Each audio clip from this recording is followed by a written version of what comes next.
you talk about Copaganda or whatever. Like, to me, part of it is like, well, it's just like the idea of propaganda, right?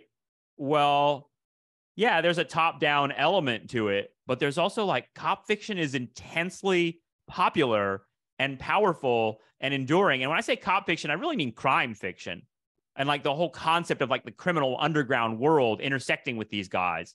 But I mean, there's an engine of popular interest in this stuff for a reason. And I think that Milch taps into it because it like really, the detective stories, the cop stories, the guy that's trying to do good in an evil institution, what could be like more appealing than that when we're thinking about like life in capitalism?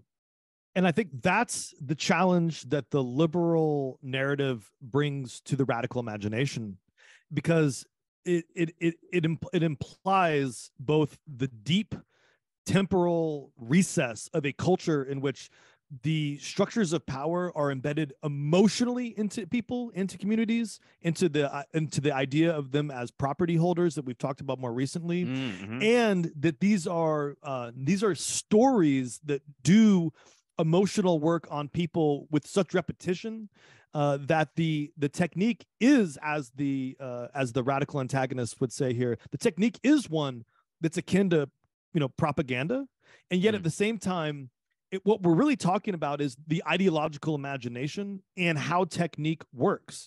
And so in a certain way, I don't think we're saying that the liberal imagination at work in these cop fictions is about naturalizing or saying that these things are naturally occurring structures. I think what we are saying is, if you think of propaganda as something stupid, this doesn't meet that criteria.